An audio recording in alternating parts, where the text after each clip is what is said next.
Olá, amigos e amigas. Hoje é o episódio número 69 dos Testemunhos de São José. Vamos aumentar a oração? Em nome do Pai, do Filho e do Espírito Santo. Amém. Início da leitura. Soldados negros ajudaram-nos a rezar a São José. Era o começo do verão de 1945.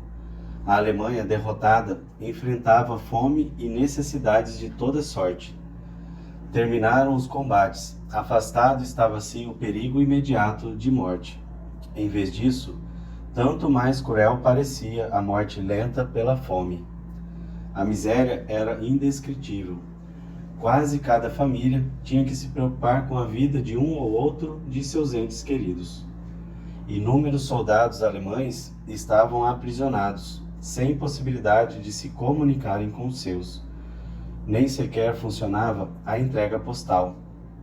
Diariamente, os deslocados e fugitivos da zona oriental percorriam desnorteados à procura de um paradeiro pelas cidades e aldeias ocidentais.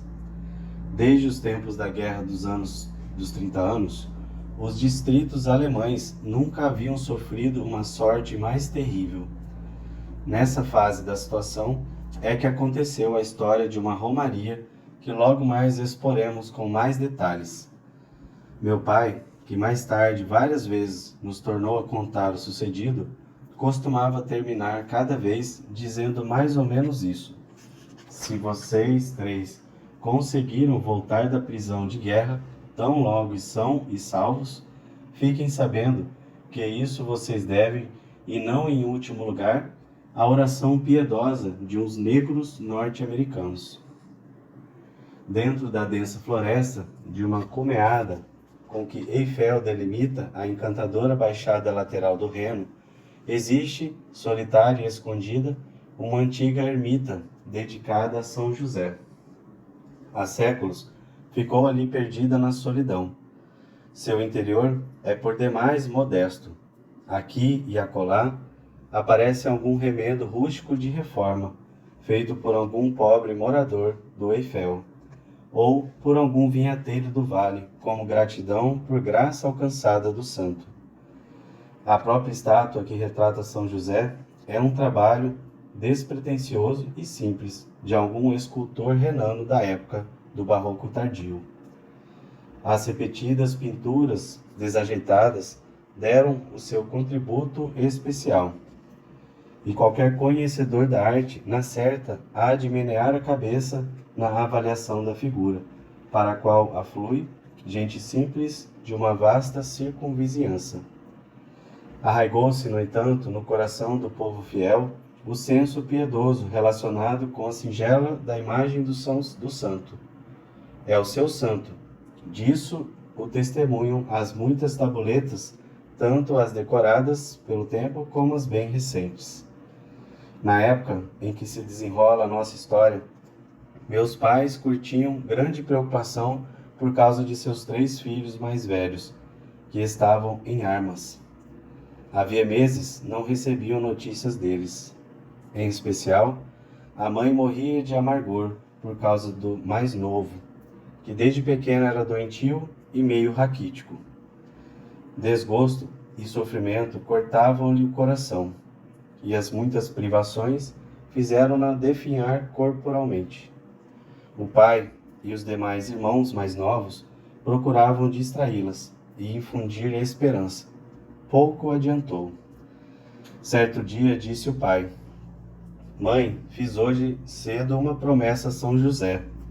Cada domingo, enquanto o tempo deixar transitável a estrada da floresta, vou fazer uma peregrinação à capela de São José, para venerá-lo mais do que até agora. Ele nos ajudou tantas vezes de forma maravilhosa.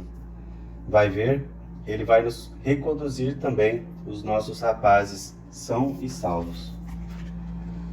Aquilo fez como que despertar a mãe. Voltou-lhe a cor às faces e o brilho aos olhos. Certo, pai, isso devemos fazer. São José precisa dar um jeito. Nem quis admitir as observações do pai de que as fadigas da caminhada poderiam ser demais para suas forças. Nenhum sacrifício lhe parecia demais grande em se tratando da honra do santo e o retorno dos filhos. Brilhante rompeu a manhã dominical. O sol dardeava como todo o seu esplendor, inundando os céus. Vai ser um dia estafante. Após a missa da manhã e a frugal refeição matinal, os pais põem-se a caminho.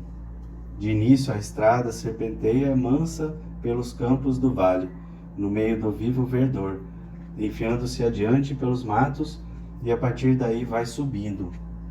Quanto mais avançava o tempo, tanto mais escarpado, pedregoso e penoso se torna o caminho. A floresta fecha-se densa e as coníferas toldam o céu, vedando a passagem da luz solar. Aí uma penumbra úmida e fresca. Cansados, vão subindo ambos, a rezar um terço atrás do outro. Apesar da amenidade da mata, escorre-lhes o suor da fronte. É meio-dia. Lá, na longura do Eiffel, um sino argênteo canta o Ângelus. Fazem uma paradinha e tocam adiante.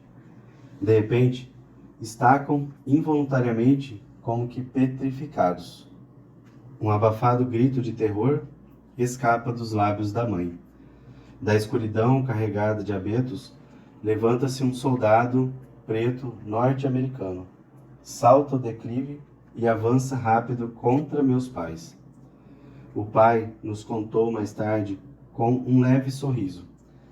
Raramente em minha vida vi um homem tão gigantesco que, além disso, tinha uma aparência feroz e aterradora.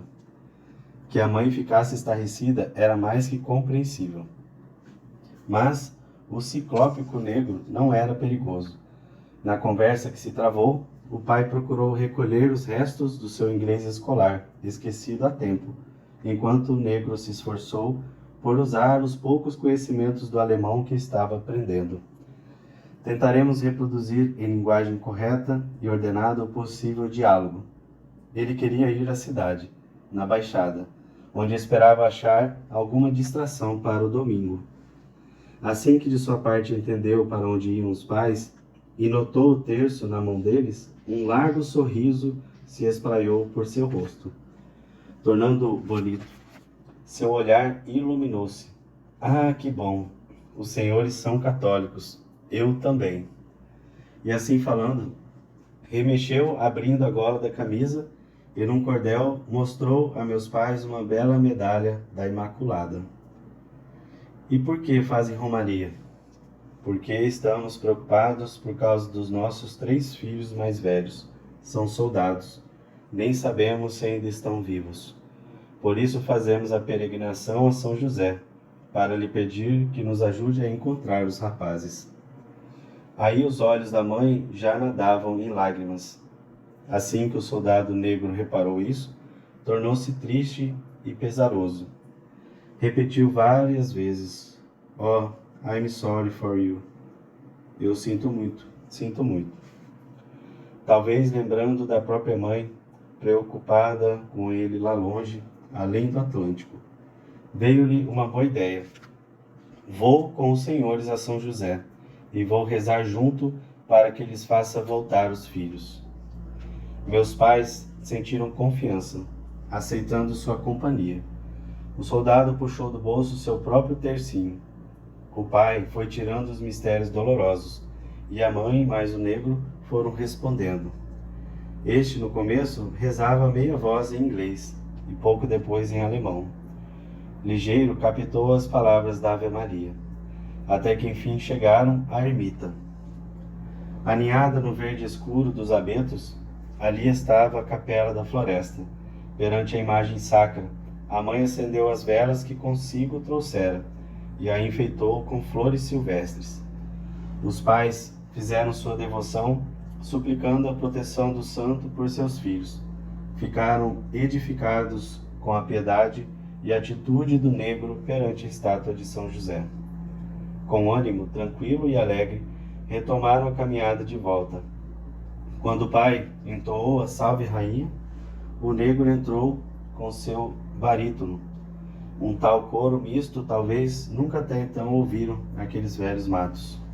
Na encruzilhada, o negro se despediu cordialmente.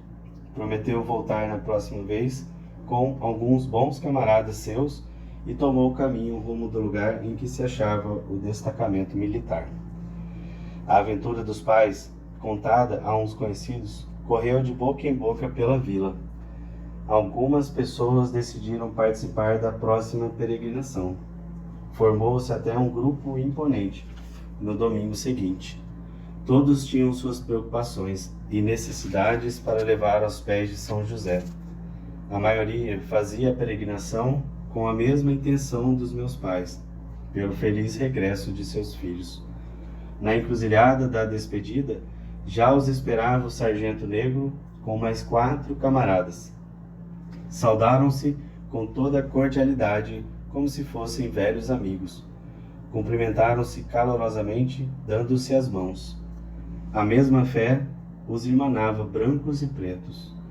Os negros trouxeram lindas velas, que naquela época os alemães dificilmente podiam ter. Um esplendor quase sobrenatural de luzes brilhantes circundou a estátua de São José.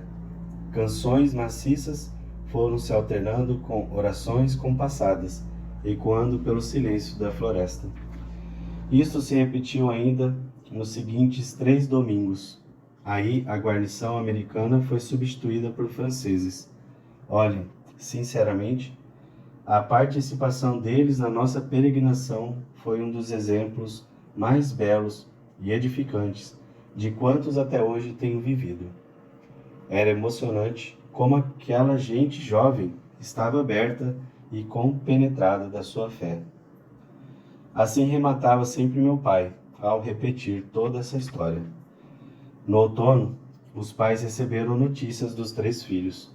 Na noite de Natal de 1945, a mãe pôde abraçar o mais novo deles. Por estar doente, foi liberado do campo de trabalho inglês. Os 2 outros, pouco depois, igualmente apareceram em casa. Assinado F.A. Esperança, 1955, número 19. Fim da leitura. Que esse testemunho nos ajude a crescer nas virtudes da fé, da esperança e da caridade. Vamos fazer o nosso memorário a São José. Lembrai-vos, ó castíssimo esposo da Virgem Maria, que nunca se ouviu dizer que algum daqueles que tem recorrido à vossa proteção, implorado a vossa assistência e reclamado vosso socorro, fosse por vós desamparado. Animado eu, pois, com igual confiança, a vós recorro, ó Pai espiritual, e imploro a vossa proteção. Não rejeiteis as minhas súplicas, ó Pai adotivo do Redentor, mas dignai-vos de as ouvir propiciamente e de me alcançar o que vos rogo. Amém. Que São José nos abençoe. Em nome do Pai, do Filho e do Espírito Santo. Amém.